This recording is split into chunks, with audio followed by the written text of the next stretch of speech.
Salam kearifan.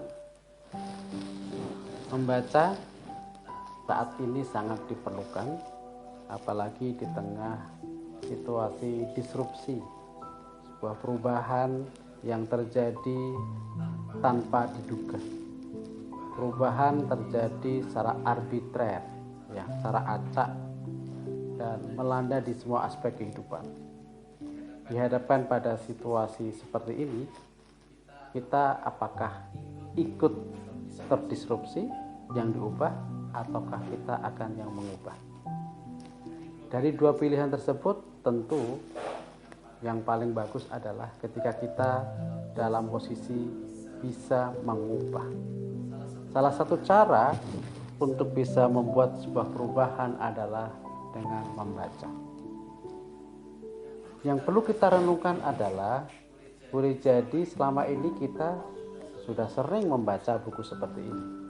Tetapi apakah bacaan yang kita sudah lakukan atau semua yang kita baca itu kita refleksikan, kita renungkan?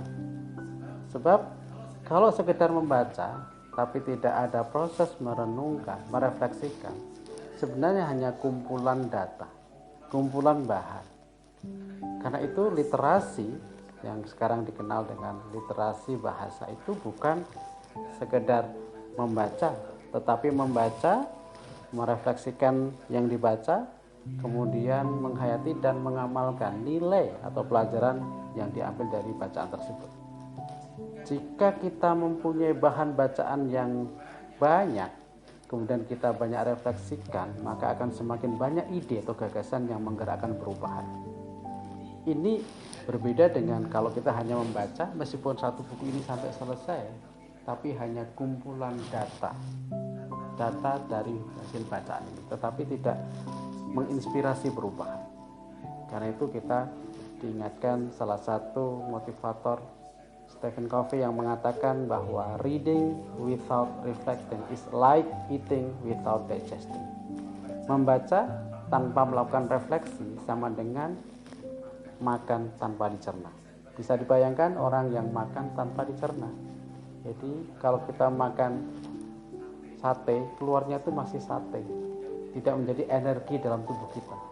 Bacaan yang masuk dalam diri kita itu akan menjadi ide atau gagasan kalau kita refleksikan menjadi sebuah inspirasi yang menggerakkan perubahan.